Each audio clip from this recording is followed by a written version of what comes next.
So we have E3, Tokyo Game Show, and Gamescom around the world to showcase the best games that are out in the industry right now. But where do the indie developers hang out? Well, we're right here in Culver City to showcase you guys Indiecade 2014. So this is where the indie developers are actually hanging out to showcase their vision of fine art and game design, and of course their gameplay. And of course the biggest people in the industry are here too. Nintendo and Sony is present, as well as Epic Games, Oculus, Ouya, and much more. So just sit back and relax. We're about to take you on the train of the Indiecade ride here at Indiecade 2014. Have fun, everybody.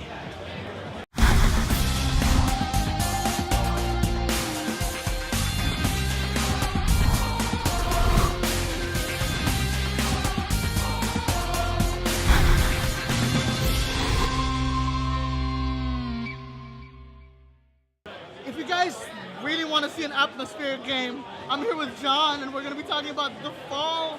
I can't take my eyes off of it. It's just so cool. It's like a combination of good atmosphere and lighting, and it just gives this eerie sense of being alone in the game, and I like that in a lot of these games. But for people who don't know what The Fall is, what's The Fall? Yeah, so describing The Fall is a mix between Super Metroid and Monkey Island. Oh, and whoa, in it, okay. Metroid and Monkey Island. All right. So in it, you play as an AI on board this futuristic combat suit. The dude inside the suit is unconscious, and the AI realizes that she's got to sort of take control of the suit and sort of drag his body towards medical help. And it mostly plays like a point-and-click adventure. We're calling it an aim-and-click adventure. It's kind of, you look around with your flashlight, pick up items, interact with the world, that stuff. And it's really kind of story-based and built around solving puzzles, that kind of stuff. I can't take away my eyes off the game. Too kind. But I honestly like it a lot, and the story already got me. There's an unconscious body in the suit. Yeah. And the AI's got to get you to safety. Exactly, yeah. Oh my gosh, so I mean, this is going to be available for the Nintendo Wii U, right? It's actually already available, yeah. It's already available? It's on the eShop, yeah. Oh, perfect. And how do you guys implement the controls for the Wii? Because it has the gamepad. Yeah, absolutely. And of course, and whatnot. How do you guys implement the controls? Well, the controls are pretty straightforward as far as gamepad controls. I mean, you move, you look, you shoot, whatever. We played around a lot with the gamepad, the actual camera. We found that we couldn't find any original ways of using the game that actually helped. But it has off-screen play on the gamepad, and the controls are pretty good actually. It works really nice on the Wii. So perfect. And it's only for the gamepad. Can you use the other controller? You can use a Pro controller as well. Oh, even better. All right. And of course, the big question is, it's already out. So how much is this going for in the eShop right now? It's on there for $9.99. $10. What are you waiting for? John has said it. Go to the eShop right now. No. Go right now. I'm going to go. I'll come back here right after this. I'm going to play the game more often because I can't take my eye off the game. What? My Geek Review. Thank you for watching. I'll see you guys later. Indiecade. John. Thank you very much. Let's go. Let's go. What up, guys? I'm here with Dave, and I'm here with Alex, and we're going to be showcasing Run Bow. I was on camera, and I was screaming earlier playing this game. I was a screamer because this asshole right here, Estos aquí, this guy right here, he likes punching me throughout the run, and I don't know why, but Dave, man, this game, it showed. A lot of people loved it. There was a crowd here. That's exactly what we want to see. Exactly what we want, man. Yeah, so nine players on a Nintendo system. Yep. Holy shit. That's the response we want. That's it. Yeah, holy shit. Quote that. Runbow. Yeah. How do we explain this game? For people who don't know what Runbow is, what is Runbow? So, Runbow is a multiplayer party game, an action party game for up to 9 players at once, locally. Not just online, but like sitting in your living room. It's the biggest ever of its kind. I'm sorry, because I'm thinking to myself, I'm like, this is the best party shots game. Like, every time finishes, all losers gotta take a shot. And I'm so, okay, going back to, so we do not condone that. Get burnt down, all right? That's not our fault. So, Runbow is a racing game? What is this? It's a number of things. I mean, we've got the run, and the run is you're just trying to beat your friends to the end of the level. It's like a race, right? But we've also got Arena, which is like a deathmatch mode. But we've got King of the Hill, which is like King of the Hill, but a 2D platformer. Yep. Okay. So, but our main mechanic. The main mechanic is if you can't see something, it doesn't exist. colors are constantly changing in the background. Platforms Yeah. are a color, and if a platform matches the background color, it's gone. So the ultimate enemy isn't really the other players; it's the environment you're in. A little bit of everything. The ultimate enemy is your own ability to perceive things quickly. Okay. And if you don't have that, you got some trouble. Oh my God. So, I mean, like, where did the inspiration come from to make Runbow? I mean, it's just, it's fun as hell. Thanks, man. Like, yeah, it's super fun. We, back in January, we were doing the Toronto Global Game Jam, and we had, we wanted to do the actual description of the kind of game we want to build was something that makes you feel like this. So, and then we had the idea for the color mechanic, threw them together. We've won awards for it. Nintendo brought us here. It seems to be paying off.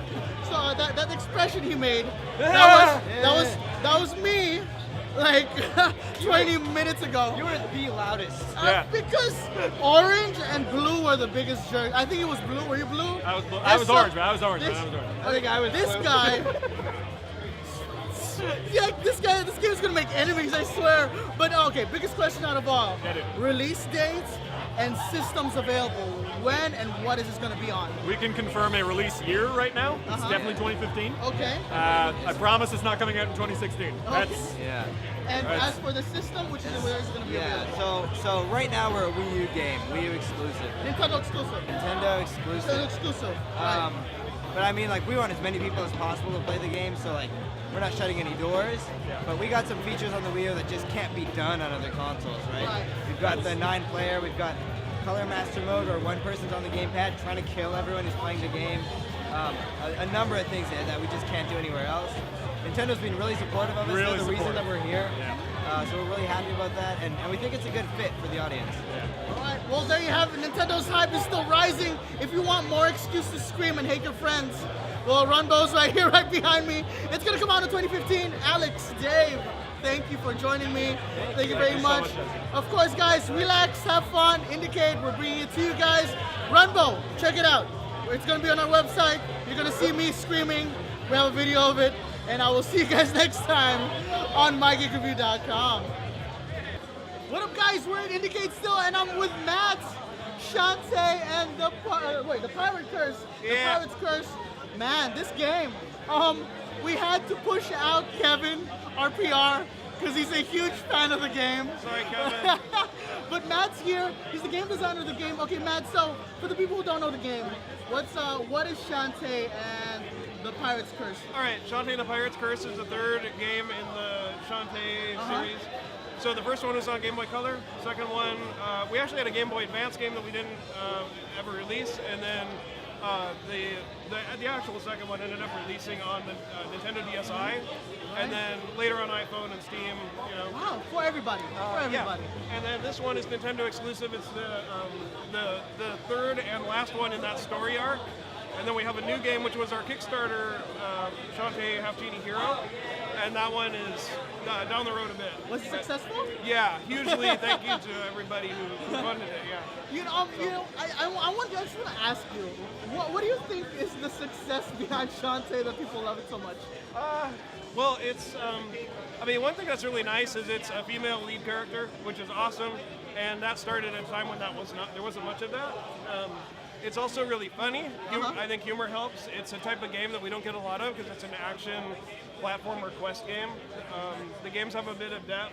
The animation's really good, and the people behind them are extremely dedicated. So even though each Shantae game has been a different team, but everybody just puts their best foot forward. They work all day, all night.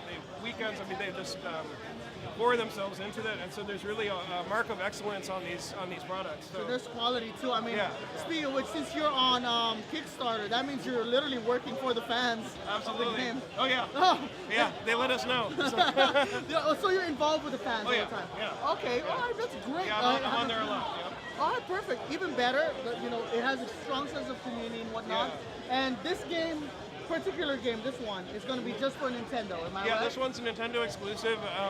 Like our other games, we would like to bring it to other platforms, but it takes a long time. So like our, I mean, you guys know. So like behind us right now is the Wii U version. That one is work in progress. So the full version is right there on the 3DS. Oh, okay. The Wii U one is just here to demonstrate, and it is work in progress. There's a lot that goes into increasing the game from up to 16:9 from its original format.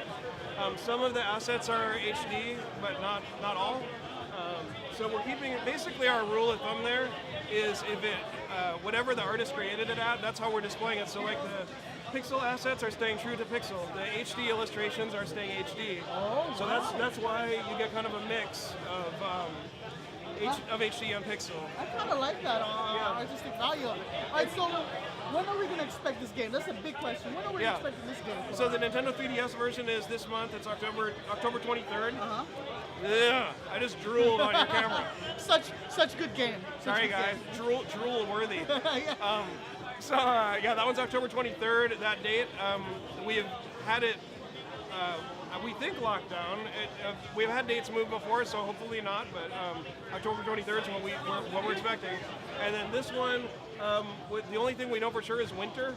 We don't know if it's going to be like where exactly, but it takes a couple of months to port it. Okay. So, and then, the process through lot check, Nintendo's always good at getting us through as fast as they can. And then, of course, we have the 3DS version coming out in other territories as well. So those are two teams working together to get it done at the same time, or as close as possible. Jeez, yeah.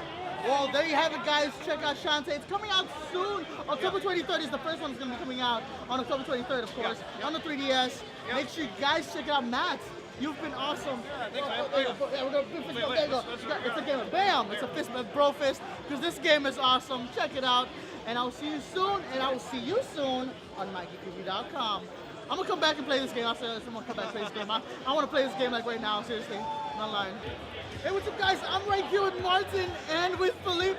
I'm actually watching Chariot. The art, I guess. Hey, nice to meet you. Creative lead. And your team, I gotta shake your hand too. The art is all awesome in this game. Let's get down to it. I keep looking at the screen. So Chariot, what is Chariot about? Chariot is a 2D co-op platformer. It tells the story of a princess and her fiancé that needs to find the last resting place for the king. And the king is inside the chariot itself, which is a kind of a It's a castle. rolling coffin. But the king can talk to them because he's a ghost, and he's a kind of a grumpy character. He's always complaining, and he's never satisfied about where you bring him. And he will always ask you to get deeper into the catacombs. With more treasure. So With the more king, treasure, So the that's king right. is gonna be the highlight of this game. I feel like it's gonna be the funny one. It is, he is. Oh. Yeah, he is. Yeah. So in Nintendo, since you guys are using the gamepad, how are you guys using the controls for it, the touchscreen and everything? How are you guys utilizing that for the Nintendo Wii U? Well, basically the game is multi-platform, so we decided to support the playing on the gamepad. So that's the feature we have for the Wii U right now. Okay, and in terms of this co-op play right now, there's only 2 people available for the game, right? Yes.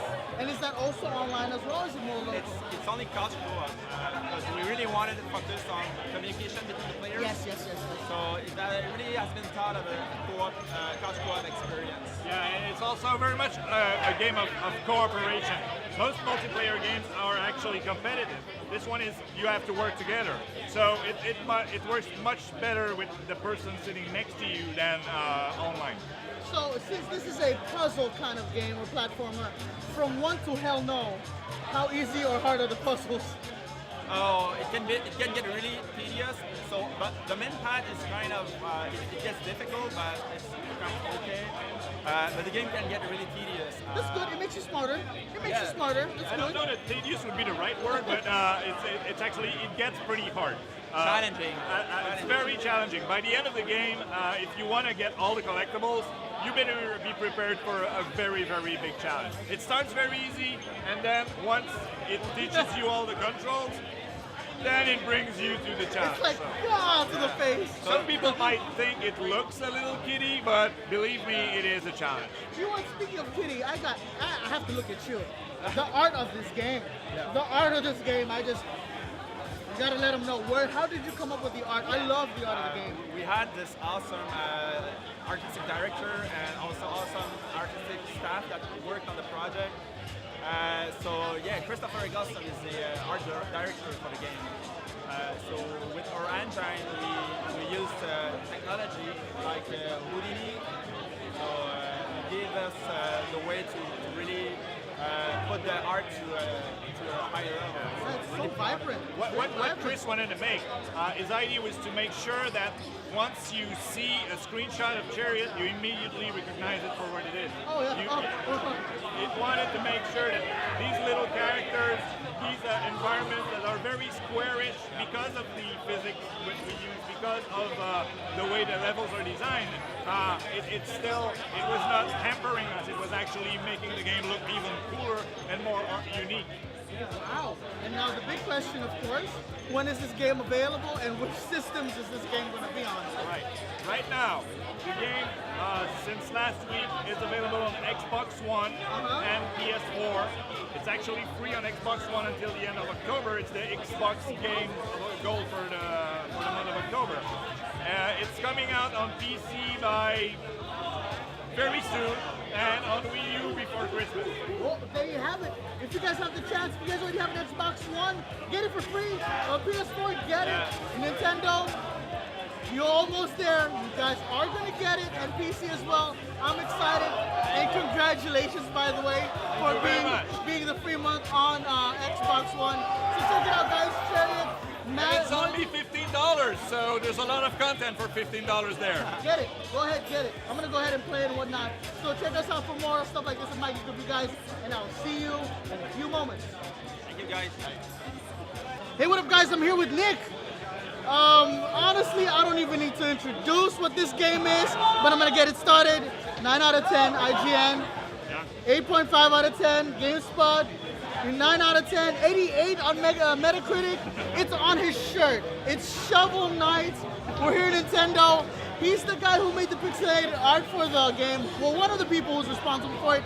Nick, it's Shovel Knight. Yeah. Holy critters in Nintendo. All right, you know what? Just to get it started, for people who don't know Shovel Knight, what's Shovel Knight? So Shovel Knight is a game that's it's an 8-bit inspired game. Like you think of Mega Man, you think of Castlevania 3, you think of classic NES games from the 80s, and you're kind of in the same area of what Shovel Knight is. It started as an idea of basing a game completely around the down thrust from Zelda 2.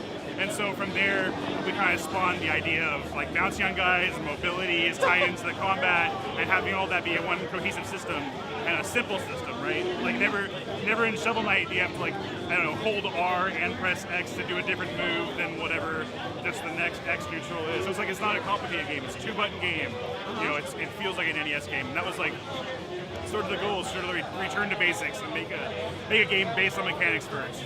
Guys, so when you're developing Shovel Knight, I mean, I don't know if he was serious, but off camera he said that they were having fun, of making jokes about the game, and now the game is a Nintendo through AAA indie game. And so, how did you guys come to with Shovel Knight? I mean, Shovel Knight has been a thing that we've been just nurturing for the past year and a half, and Nintendo's been really great with just helping us along the way. We knew that from the beginning. I mean, just from its aesthetic and also its its core, it's a Nintendo game at heart, and so we knew that we wanted it to be on Nintendo, and so we contacted them from the beginning, way before the Kickstarter launched last year, and we've been talking with them the whole time, and they've been really helpful with promoting the game and bringing it to shows like this. Like Indiecade, it's been really cool. We also we were there at PAX Prime, and they were just really helpful all along the way, just promoting us and showing us off, and so that relationship's been really great. And as a result, Shovel Knight's on the platform that they're pushing right now, and so it's really cool to see it there. And of course, the hidden feature a lot of people did not expect from this game is the story, the insanely good story. We wanted to imply a story that was maybe deeper based on the characters. There's not a lot of explicit like talked about, but there's a lot of stuff that's touched on. So it's like, oh, maybe Polar Knight and Shield Knight and Shovel Knight were all friends in the past. Like maybe that's a thing that you don't know about. You know, maybe there's more to the Black Knight motives and first meets the eye. And so like we wanted to have a lot of intrigue in there that maybe wasn't there like explicitly stated, but like it is touched on and stuff. And it's all through character interaction. Our PR person was here earlier talking to you about it. I'm going to quote him on this. This is the best way to explain the story. You punched us in the face with the feels. And that's pretty darn good. Yeah. So you're in Nintendo now. So the biggest question, of course, is when are we going to see this? And what systems are these Shovel Knight going to be available on? It's already out. It's been out since June 26th, and so it's on 3DS and Wii U. We just yesterday released it on Linux as well. It's also on Steam. It's been on Steam for a while since release, and now it's on Mac and Linux as well.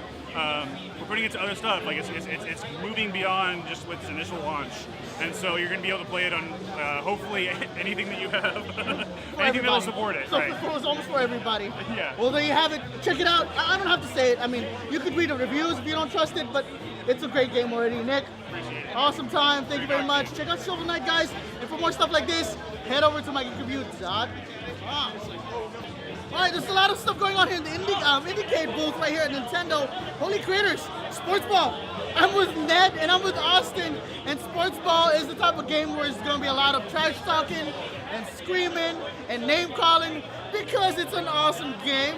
So, Sports Ball reminds me of a very, very well-known game from a long time ago, but you guys took it to the next level. Oh yeah, we did. So, what the heck is Sports Ball for the people who don't know about it? Austin's got this one. Sports ball is a combination of soccer, jousting, and flying birds.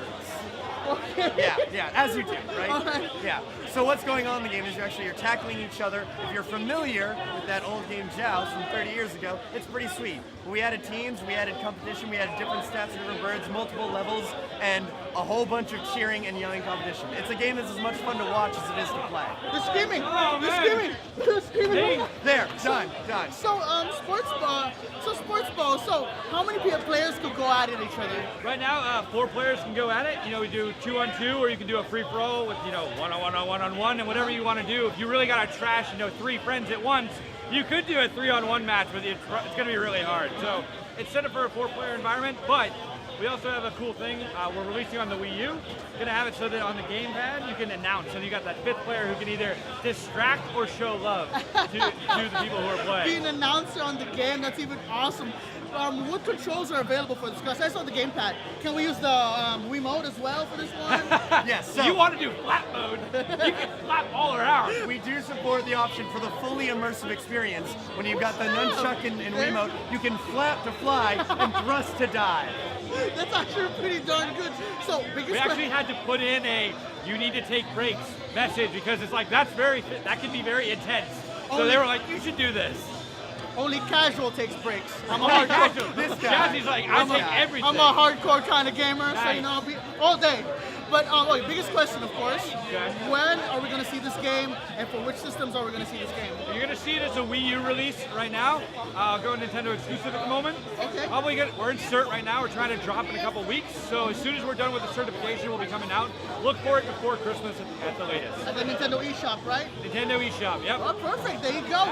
They will let you know as soon as possible when this game is out. So get your game on, guys. It's time to flap those wings and control that gamepad. As an announcer, as one of the jousters for Sports Ball, it will soon come out. And of course, Ned and Austin, thank you very much for coming. Thank you, Jazzy. You know, really cool. They're in a suit representing Nintendo. I'll see you guys later on My Geek Review for more stuff like this at Indiecade. Cool. That's my focus on right there, because honestly, I'm a huge fan of this game.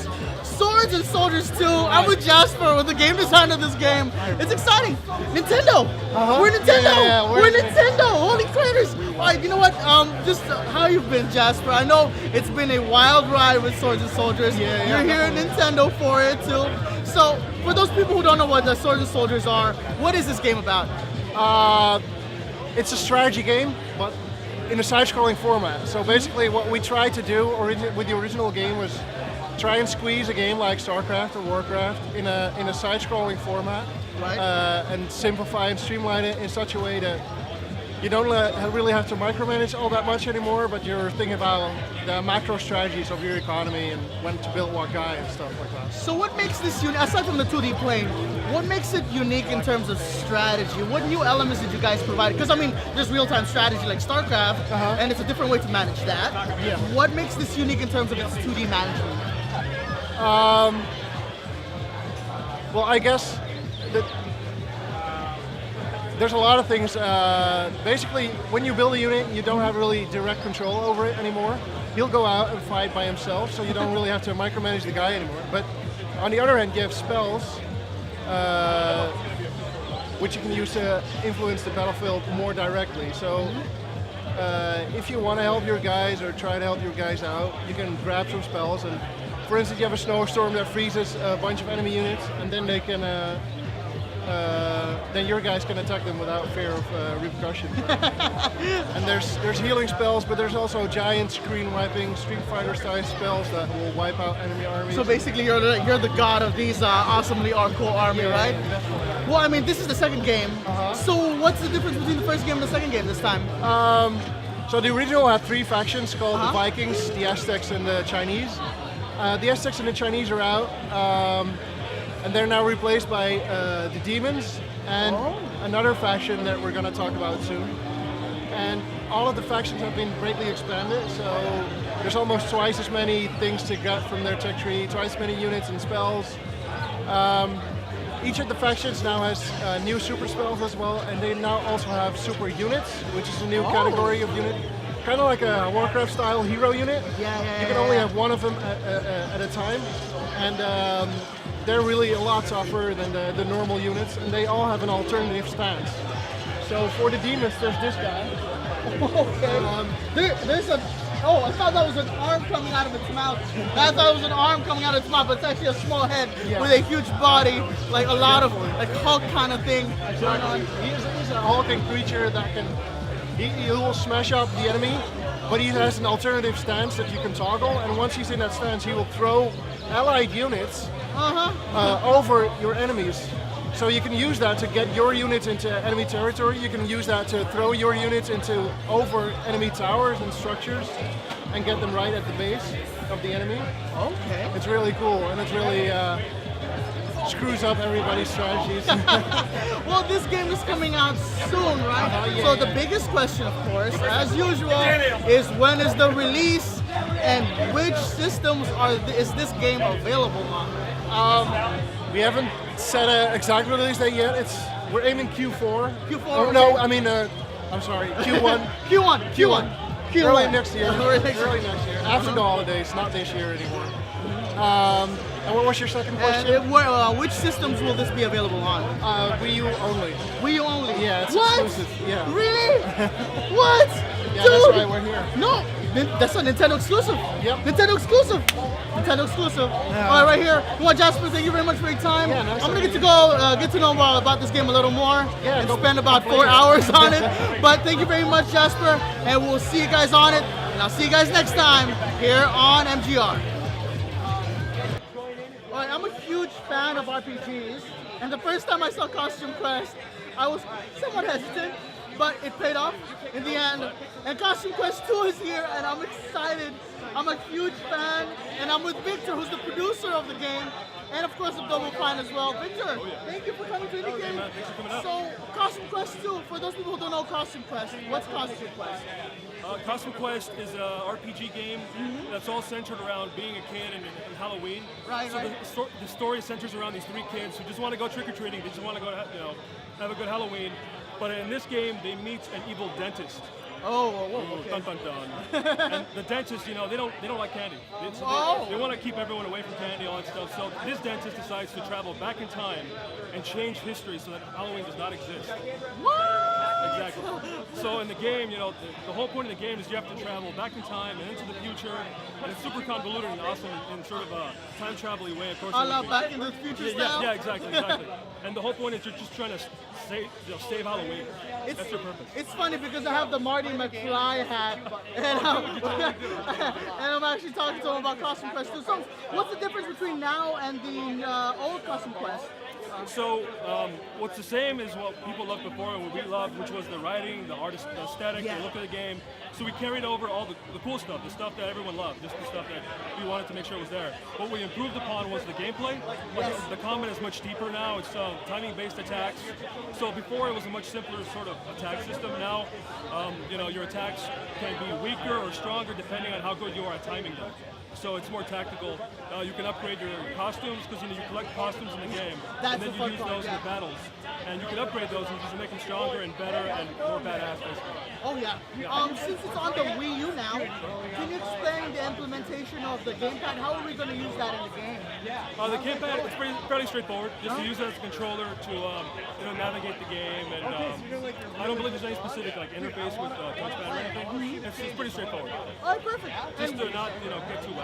And the biggest question, of course, is when are we going to get to see Costume Quest 2 come out soon for the Wii U? Halloween. It's a Halloween game. It's going to be out in time for Halloween for sure. October 31st, 31st? Definitely by Halloween. Like yeah. midnight, I'm going to go on my eShop. I believe it's not locked down yet, so I can't give you a date, but definitely by Halloween for sure. Okay. Well, there you go. There you A go. Halloween treat. Exactly. A Halloween treat. A la You go Nintendo. out, you trick or treat, you get your candy, you get your fix, start munching on, and you can play the game. Or play this game while having my fix, right? Oh, dude. Yeah, dude, there you go. Well, you guys check out Costume Quest coming out soon. This Halloween. It's right around the corner. Check it out, Vic. It's coming up, dude. Thank you very much for everything. Thank you, appreciate it. And you guys check out this game. It's going to be on MyGeekTV.com. Check that out. And I'll see you guys for more Indiecade stuff way later. Hey, what's up, guys? I'm still here at the legendary Firehouse of Indiecade. I'm here with Eric and Larry, and we're interviewing and talking about Never Alone. Wow, it's gonna be on Steam. Wow, on almost everybody's gonna have their hands on it right now. And I saw a lot of people here earlier. A lot of people were talking to you guys, and that is an awesome sign. And by the way, before we get started, congratulations. Thank you you guys very are much. nominees. Congratulate the team. You guys have been working so long and so hard, and of course now it's paying off, right? Yeah, it is. So we'll be on Steam, we'll be on PlayStation 1, and we'll PlayStation 4, and we'll be on Xbox One. For everybody. For everybody. There you go. For those people who don't know what Never Alone is, what is Never Alone? Never Alone has been a journey. Okay. So I work at the Coconut Tribal Council in Anchorage, Alaska, Right, which is a nonprofit. We provide social, educational, and employment services to Alaska Natives within the region. We actually pursued this idea for 3 reasons. One was to create an additional revenue stream. Basically, we're very dependent on the federal government and states for grant funding for our services. We wanted to expand on that and not be dependent. And so we wanted to go out and make money to help pay for those. So that was one reason. Another reason was to help educate our youth. There is, with modern technology and Alaska Native youth, there's kind of a disconnect. And so we wanted to get them interested and proud of their culture again. And thirdly, to introduce the Alaska Native culture to a global audience.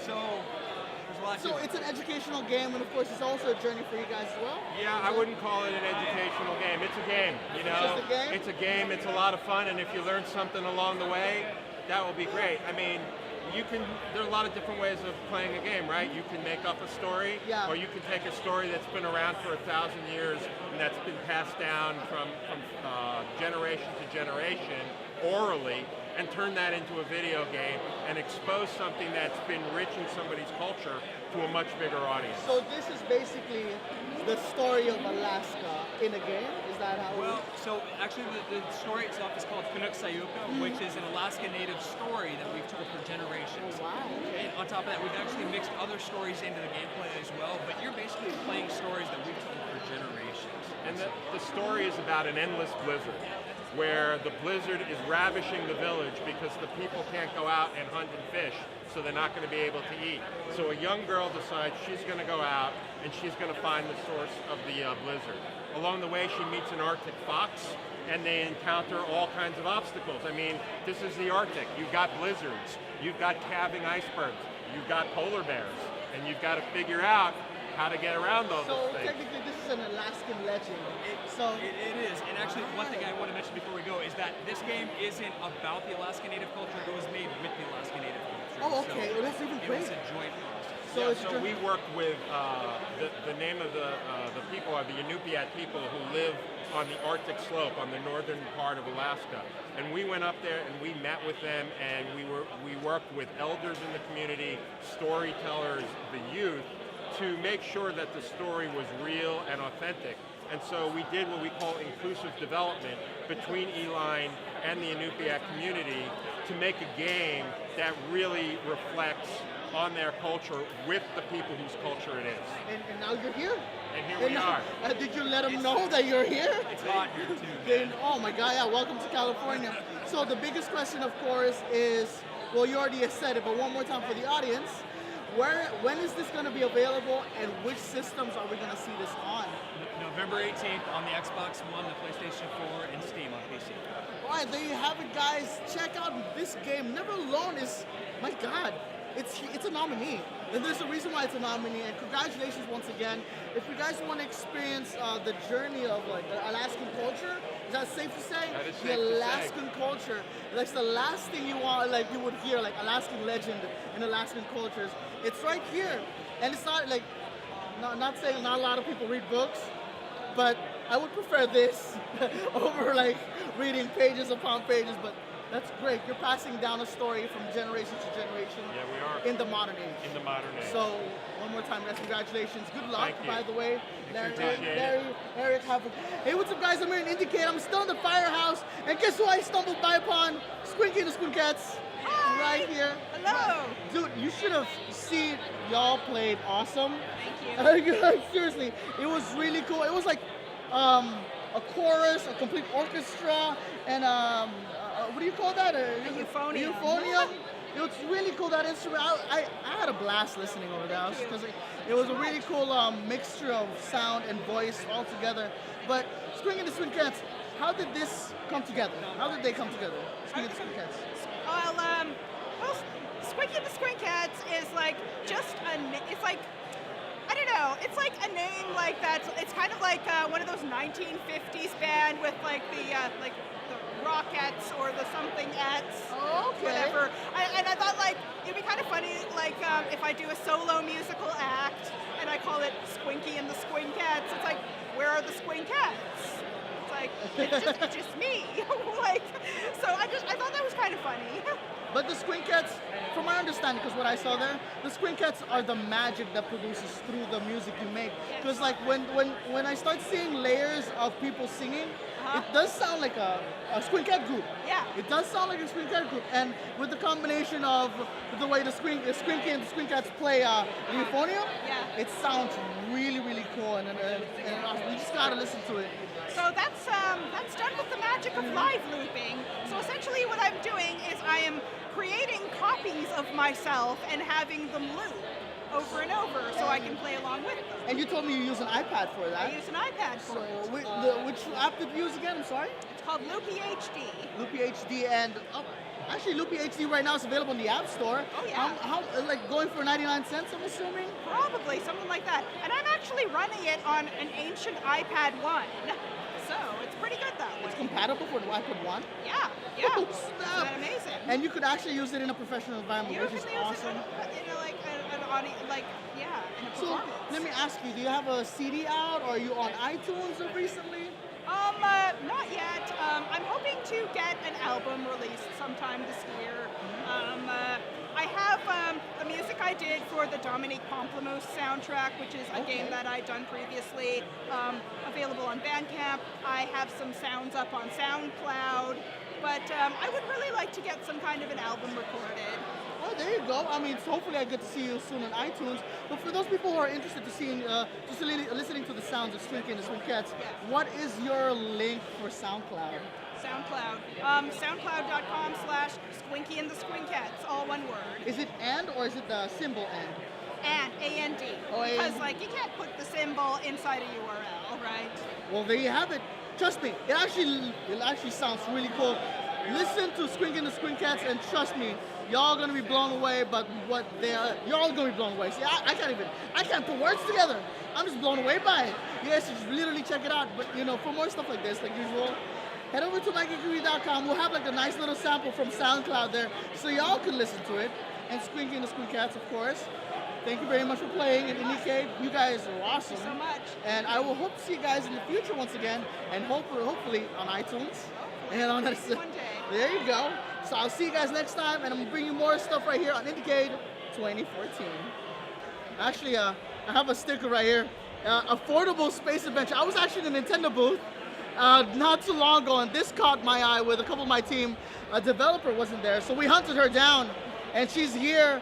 Diana, of course. By the way, congratulations for being nominated. Congratulate your team.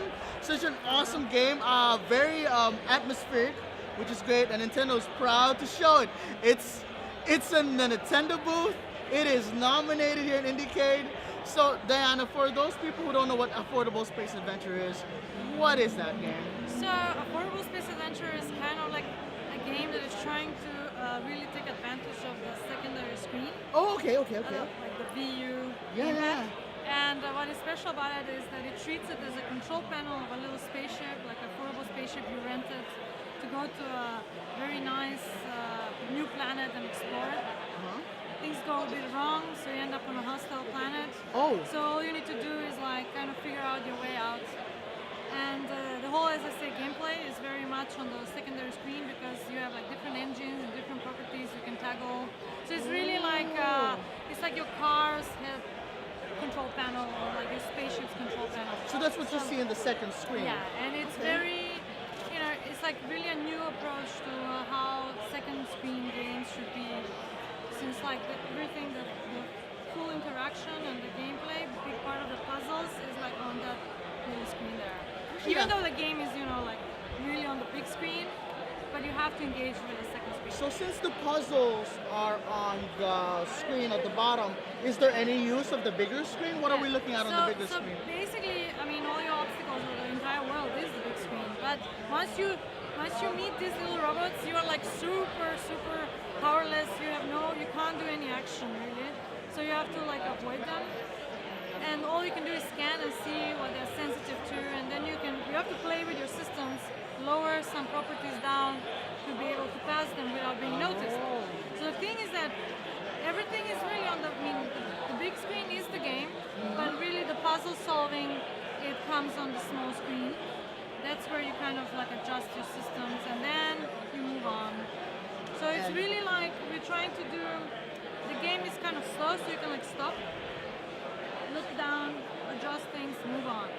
So it's really like try to balance what you see on the big screen and what you see on the small screen. So on the small screen it has meters, which is like what your spaceship produces. Is like in a car, like how much accelerate or something like that. And that's kind of a very important and hidden information to you if you don't look down at all. Oh, okay. Then you don't see. It's kind of like the car, whatever, plane experience. You're looking straight, but you kind of need to look down. See I didn't where understand your that. speed Yeah, is. because I was in the Nintendo booth. I just looked at the screen and I'm like, okay, I'm supposed to go up. Up.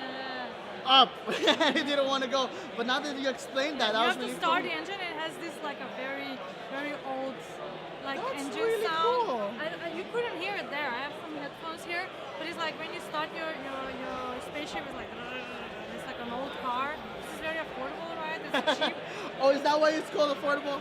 So the company website for renting the spaceships is called uexplore.cheap.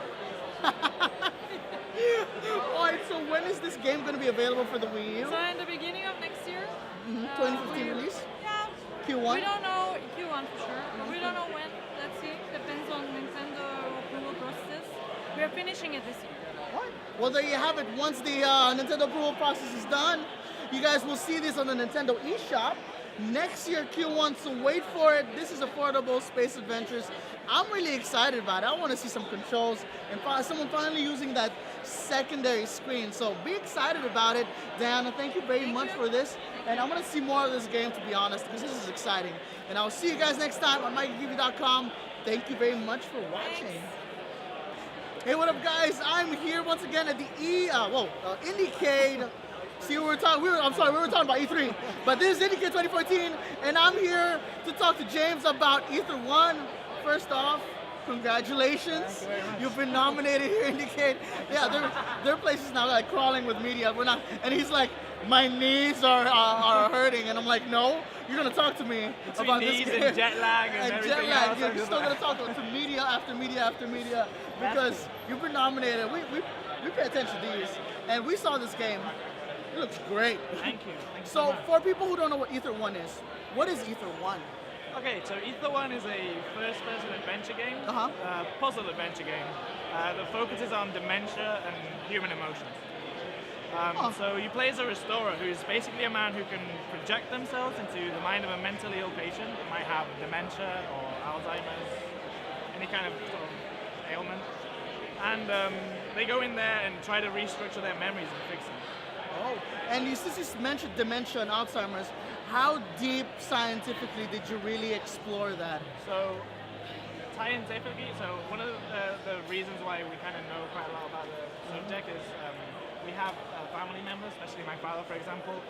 He's a scientific writer and he writes papers for Alzheimer's, for Lancet Neurology. Oh. And I mean, so we got a lot of our information from like really trusted sources. But also, some of us have experience with family members that have dementia. And really, it was about making people understand how the people that have to deal with those people feel, and maybe also understand how they feel, seeing it from the inside. So this is also kind of like an educational game as well, right? It's like a passion project. It's the kind of thing that we kind of saw and felt we needed to do, and that's why we did it. It's funny because he says that now, and then I asked him about receiving a nominee email, and he's like, really?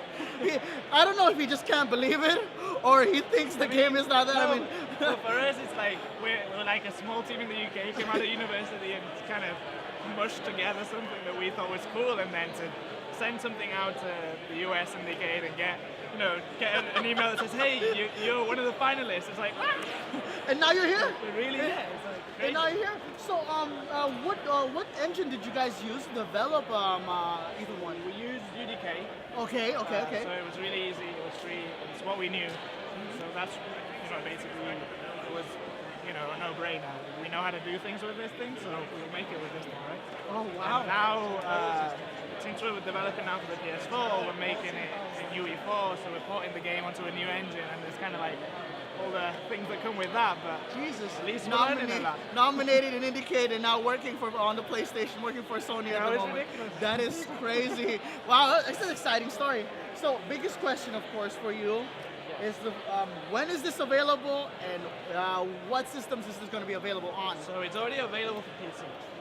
You can go buy it now from Steam or any of the major other outlets like GOG, Humble, I'm forgetting.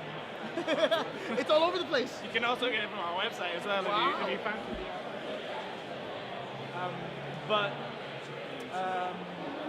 So it's already out for PC, as I say, and then soon-ish it will be out for the PS4.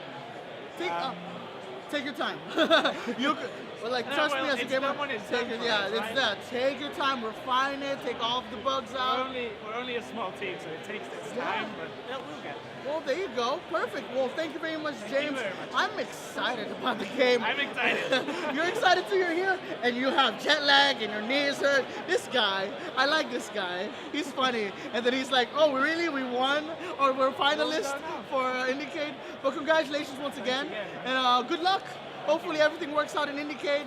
And for more stuff like this, guys, head over to MyGeekReview.com. There's going to be a nice article of James and like Ether 1 right there, and his team, of course. Congratulate the team, by the way. Right there. Right here. All right, there you go.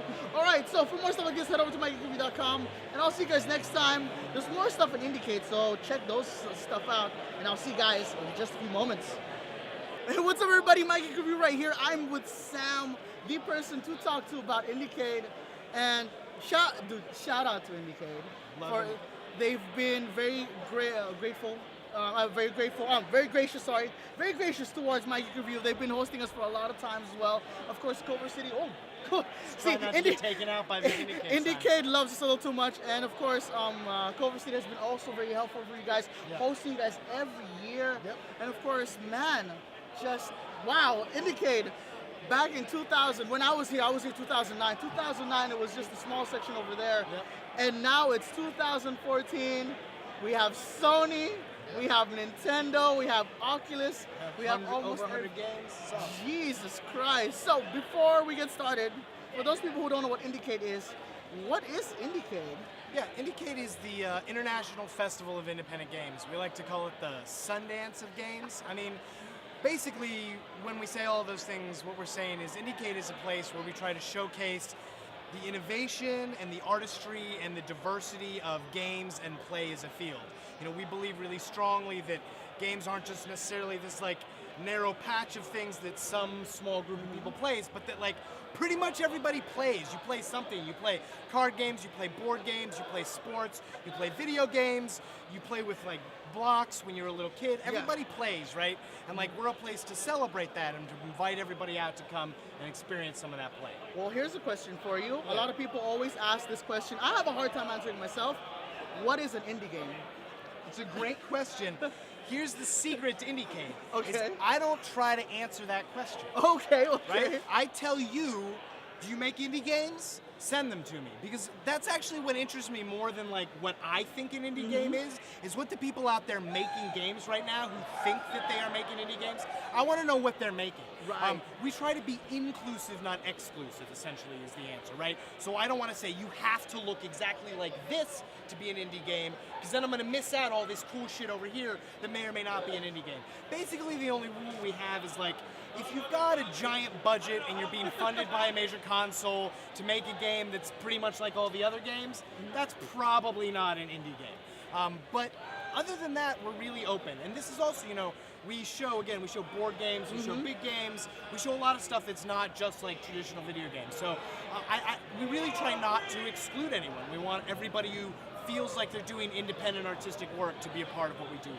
And yes, and tell us about, you know, when, because like the best years of Indiecade is the first time I saw the Sony flag and tent being raised up, the first time I see the Nintendo tent being raised up. Tell me about these big companies finally paying attention to Indiecade. What does that mean in the indie world? Well, so it's not just about them paying attention to Indiecade, though I think we helped. You know, so we gather a ton of awesome indie games here, which makes it a valuable place for the consoles when they want to find independent games to be content. And this is a change that's just happened over the past 15 years. In 1999, people made small independent games. Yeah, of course. Indiecade didn't exist yet, but the IGF did. But all you did at the IGF with your small independent game was get a job. Right? Nobody picked up your game at the IGF. You didn't go and self-release it. Like, maybe you self-released it, but probably you just went and then somebody interviewed you and was like, you could be an entry-level programmer working on this giant game. Do you want the job? Because what you made is cool. And that's actually awesome. Like, more power to you. But what's happened in the 15 years since is suddenly these big companies now are like, oh, it's not just you are talented and we want to hire you, but you made something great and we want to put that great thing on our console. And as the consoles have gotten sort of more in tune with the idea that they can have this great, lower cost, sort of different, innovative content by investing in indie games, they've had a stronger desire to discover great developers. And that's why they come here, you know. Sony supports us because they know that by being a part of Indiecade, they get to meet sort of the newest, youngest, freshest, most interesting talent. Yeah, speaking of the best, right behind me over there by Indiecade, you have the nominees behind me. Yep. And this is particularly chosen by Indiecade itself as uprisers or just people who just stood out. Yes, great so games. the nominees are selected by our jury. So every submission gets played by multiple jury members. The jury members give a score, a long detailed piece of feedback to the developer, and a bunch of feedback just to the jury committee that helps select the nominees. And basically what we do is we look for the very best stuff that was submitted, and then there's more than 36 of those every year, right? And there's only 36 nominees. So then once we have the best stuff, we just go through it and we think about balancing it so that the people who come in to see the nominees are seeing everything that's going on, right? We don't want to show 14 games that are puzzles made out of sound, that's right? true. We'll show 2 of those and then a bunch of other stuff.